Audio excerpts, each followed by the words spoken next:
Halo, Assalamualaikum warahmatullahi wabarakatuh. Perkenalkan, nama saya Dian Ramadan, kelas 11 IPS 1, nomor absen 16, dari SMA Negeri 12 Palembang. Assalamualaikum warahmatullahi wabarakatuh. Nama saya Fadila. Pada kesempatan kali ini, kami akan menjelaskan materi mengenai integrasi sosial untuk menyelesaikan tugas mata pelajaran sosiologi dari Ibu Ferawati SPD. Yang pertama yang kita bahas yaitu definisi dari integrasi sosial. Integrasi sosial adalah proses penyesuaian di antara unsur-unsur sosial yang berbeda-beda sehingga membentuk suatu kesatuan masyarakat yang serasi. Munculnya integrasi sosial dikarenakan adanya kerjasama yang baik di antara sesama anggota masyarakat itu sendiri. Integrasi masyarakat akan terwujud apabila masing-masing individu yang berada dalam suatu kelompok masyarakat dapat mengendalikan prasangka yang ada di tengah masyarakat itu sendiri, sehingga tidak terjadi konflik.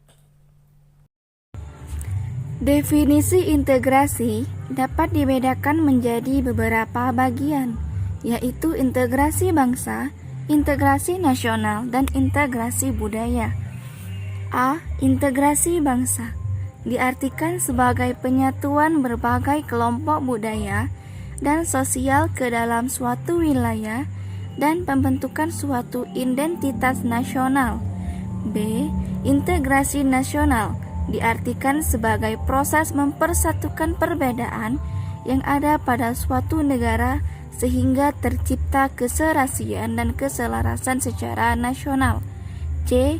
Integrasi budaya merupakan perpaduan unsur-unsur kebudayaan yang saling berbeda sehingga menghasilkan keserasian fungsinya dalam kehidupan masyarakat.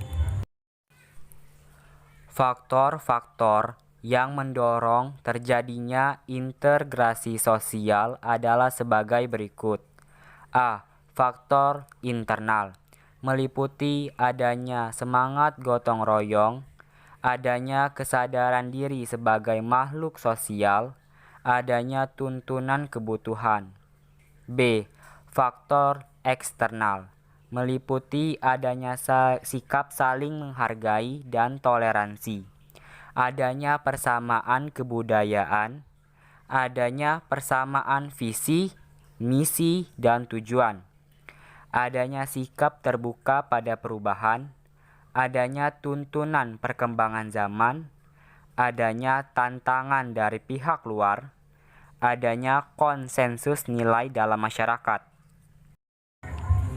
Faktor-faktor penghambat integrasi sosial adalah sebagai berikut. A. Masyarakat yang sifatnya heterogen. B. Wilayah Indonesia yang luas. C. Adanya paham etnosentrisme. D. Lemahnya nilai-nilai budaya bangsa akibat kuatnya pengaruh budaya asing yang tidak sesuai dengan kepribadian bangsa. E. Adanya ancaman dari luar. Dan F. Adanya ketidakmerataan pembangunan. Proses integrasi sosial di masyarakat melalui akomodasi, kerjasama, koordinasi, dan asimilasi. Ada 3 bentuk integrasi sosial, yaitu integrasi normatif, integrasi fungsional, dan integrasi koersif. Integrasi normatif. Integrasi normatif dapat terjadi karena adanya norma yang berlaku di masyarakat. Dalam konteks ini, norma merupakan pedoman untuk melakukan hubungan sosial dalam masyarakat yang berisi perintah, larangan, dan anjuran. Dengan adanya norma, masyarakat dapat bersatu dan kehidupan yang harmonis bisa terwujud. Integrasi fungsional. Integrasi fungsional bisa terjadi karena ada fungsi-fungsi di masyarakat, Dengan mengedepankan fungsi dari setiap pihak yang ada di masyarakat, integrasi sosial dapat terbentuk.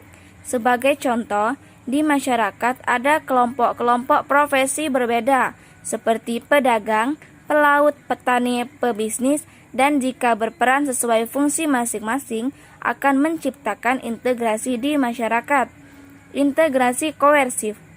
Integrasi koersif bisa terbentuk karena adanya pengaruh kekuasaan dari penguasa. Dalam hal ini, penguasa menerapkan cara-cara koersif atau kekerasan. Contohnya adalah penggunaan kekerasan oleh polisi saat membubarkan demonstrasi yang merupakan wujud konflik di masyarakat. Integrasi sosial yang ada di masyarakat dapat berhasil apabila memenuhi beberapa syarat, yaitu 1. Anggota masyarakat merasa bahwa mereka berhasil mengisi kebutuhan satu sama lainnya. Kedua, terciptanya konsensus mengenai norma-norma dan nilai-nilai sosial. Ketiga, norma-norma yang ada di masyarakat dapat bertahan lama dan tidak berubah-ubah.